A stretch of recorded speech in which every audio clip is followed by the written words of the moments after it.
YS Jaganmohan Reddy Bengaluru గత 5 ఏళ్లలో అంటే సీఎంగా ఉన్నప్పుడు అటువైపు ఆయన ముఖం కూడా తిప్పలేదు. ఇప్పుడు బెంగళూరును విడిచి ఉండలేకపోతున్నారు. బెంగళూరు నామజపం చేస్తున్నారు. రాష్ట్రంలో శాంతి భద్రతలు క్షీణించాయంటున్న ఆయన ఇప్పుడు మళ్ళీ బెంగళూరు బాట పట్టారు. మూడోసారి ముచ్చటగా మూడోసారి బెంగళూరుకి వెళ్ళారు వైఎస్ జగన్.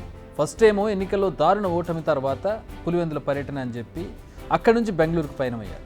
ఇక అక్కడి నుంచి అన్ని కార్యకలాపాలు చక్కబెడతారని చెప్పి ప్రచారం మొదలైంది. దీంతో ఎందుకు వచ్చిన పంచాయతీ అనుకుని తిరిగి తాడేపల్లికి వచ్చారు.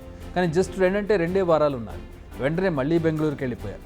కానీ వినుకొండలో జరిగిన దారుణ హత్యతో వెంటనే తాడేపల్లికి తిరిగి వచ్చేశారు. ఈ అంశాన్ని చక్కగా ఉపయోగించుకోవాలనుకున్నారు జగన్. వినుకొండకు వెళ్లి రషీద్ కుటుంబాన్ని పరామర్శించారు. ఆ తర్వాత ఇదే అంశంపై అసెంబ్లీలో నిరసన తెలిపారు. ఆ తర్వాత నేరుగా ఢిల్లీ వెళ్లి ఏకంగా ధర్నా నిర్వహించారు. బట్ ఆయన ఎక్స్పెక్ట్ చేసినంత మైలేజ్ రాలేదని చెప్పాలి. నిజానికి జగన్ ఢిల్లీ ధర్నా వెనుక చాలా వ్యూహాలు ఉన్నట్టుగా ప్రచారం జరిగింది. ఢిల్లీలో ఆయన ప్రధాని మోడీ, కేంద్ర హోంమంత్రి అమిత్ షాతో భేటీ అయ్యేందుకు ప్రయత్నించారని తెలుస్తోంది. కానీ ఆయన ఆశలు నెరవేరలేదు. కానీ అనూహ్యంగా ఇండీ కూటమి నేతలు కొందరు ఆయనకు మద్దతు తెలపడంతో ఆయన ఎటు దిక్కుతోచిన పరిస్థితిలో పడ్డారు. దీంతో బీజేపీ పెద్దలు ఎవరూ ఆయన కలిసేందుకు అసలు ఇంట్రెస్ట్ చూపించలేదు. దీంతో ఉట్టి చేతులతోనే ఆయన తిరిగి రావాల్సి వచ్చింది. నిజానికి జగన్ రిటర్న్ అయినప్పుడే నెక్స్ట్ ఏం చేయబోతున్నారనే టాపిక్పై పొలిటికల్ సర్కిల్స్లో చర్చలు జరిగాయి. మళ్ళీ బెంగళూరుకి వెళ్ళిపోతారులే, అంతకు మించి చేసేది ఏముందిలే అనే డిస్కషన్ కూడా మొదలైంది. దానిని నిజం చేస్తూ మరోసారి బెంగళూరు బాట పట్టారు జగన్. ఈ రోజుతో ఏపీ అసెంబ్లీ సమావేశాలు ముగిశాయి. నెక్స్ట్ ఏం చేయాలో తెలియని పరిస్థితి నెలకొంది. అందుకే ఆయన బెంగళూరుకు వెళ్ళి రిలాక్స్ అవుతున్నారు. కానీ ఆయన బెంగళూరుకు వెళ్లే ముందు ఓ ప్రెస్ మీట్ పెట్టారు. అటు అసెంబ్లీలో జగన్ హయాంలో తీసుకున్న నిర్ణయాలపై విమర్శలుంటాయని ముందే తెలుసుకున్నారేమో. ముందే కౌంటర్లను వేశారు జగన్. రాష్ట్రంలో ఉన్న ప్రతి ఒక్కరూ కూడా ఆలోచన చేయాల్సిన అవసరము చాలా ఉంది. రాష్ట్రంలో ఈరోజు హత్యలు జరుగుతూ ఉన్నాయి, అత్యాచారాలు జరుగుతూ ఉన్నాయి, ఆస్తుల ధ్వంసం జరుగుతూ ఉంది. ఎక్కడ చూసినా కూడా ఎవరైనా కేసు పెట్టడానికి పోతే ఫాల్స్ కేసెస్ రివర్స్ విక్టిమ్ మీదనే పెడతా ఉన్న పరిస్థితులు, పోలీసులు ప్రేక్షక పాత్ర పోషిస్తూ ఉన్న పరిస్థితులు,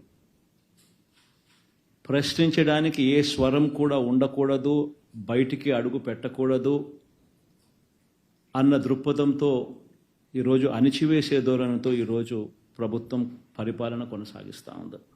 ఏపీలో శాంతి భద్రతలు క్షీణించాయి. ప్రస్తుతం రాష్ట్రం పరిస్థితి ఆందోళనకరంగా ఉంది. దీనికి కారణం సీఎం చంద్రబాబు నాయుడు. పైకి మంచి మాటలు చెబుతూ తెర వెనుక చేయాల్సిందంతా చేస్తున్నారు. ఇప్పటికైనా తక్షణ చర్యలు తీసుకోకపోతే పరిస్థితి మరింత ఆందోళనకరంగా మారుతుంది అంటున్నారు జగన్. జగన్ రెండోసారి బెంగళూరుకు వెళ్ళినప్పుడు టాక్ ఉండేది, జగన్ అసెంబ్లీకి వస్తారా లేదా అని. నిజానికి అందరూ రారని అనుకున్నారు. కానీ వినుకొండ ఇష్యూ కారణంగా ఆయన అసెంబ్లీకి వచ్చినట్టే వచ్చి వెంటనే వెళ్ళిపోయారు. రీజన్ ఏదైనా ఆయన అసెంబ్లీని సక్సెస్ఫుల్గా అవాయిడ్ చేశారు. సో ఇప్పుడు హ్యాపీగా బెంగళూరుకి వెళ్ళిపోవచ్చు. అంతేకాదు అసెంబ్లీలో కూడా న్యాయం ధర్మం దొరకడం లేదంటున్నారు జగన్. ఏకంగా గవర్నర్తోనే అబద్ధాలు చెప్పిస్తున్నారంటూ ఆయన మండిపడుతున్నారు. దీనిపై కూడా తాను పోరాటం చేస్తానంటున్నారు. ఈ గవర్నర్ గారికి కూడా నేను ఈ సందర్భంగా లెటర్ రాస్తున్నాను. అయ్యా గవర్నర్ గారు, మిమ్మల్ని కూడా చంద్రబాబు నాయుడు గారు మోసం చేసి మీతో కూడా అబద్ధాలు చెప్పించడం ధర్మమేనా? మీరు కూడా వాస్తవాలు తెలుసుకోకుండా ఈ మాదిరిగా అసెంబ్లీలో ప్రసంగించడం న్యాయమేనా అని కూడా గవర్నర్ గారిని కూడా లెటర్ రాస్తా ఉన్నాం. గవర్నర్ గారికి వాస్తవాలన్నీ కూడా క్రోడీకరించి ఆధారాలతో సహా పెడుతూ గవర్నర్ గారికి కూడా లేఖ రాసి చంద్రబాబు నాయుడు గారి ప్రభుత్వాన్ని, ఆర్థిక శాఖను తిట్టమని చెప్పి, మందలించమని చెప్పి, గవర్నర్ గారిని ఈ రకంగా రైడ్కి తీసుకొని పోవడం, గవర్నర్ గారి చేత కూడా ఈ మాదిరిగా అబద్ధాలు ప్రచారం చేయించడం కరెక్ట్ పద్ధతి కాదు అని చెప్పి గవర్నర్ గారికి కూడా లెటర్ రాస్తున్నాం ఇవన్నీ వాస్తవాలు పెట్టి. మొత్తానికి ప్రజెంట్ అయితే తాను అనుకున్నది చేశారు. మళ్ళీ బెంగళూరుకు వెళ్ళిపోయారు. మళ్ళీ ఏదైనా అలజడి జరిగితే వెంటనే మళ్ళీ తాడేపల్లిలో ల్యాండ్ అవుతారు. అప్పటి వరకు మాత్రం ఏపీకి బై బై చెప్పినట్టే. బిగ్ టీవీ అవుట్లుక్ కథనాలు నచ్చితే వెంటనే బిగ్ టీవీ ఛానల్ ను సబ్స్క్రైబ్ చేయండి.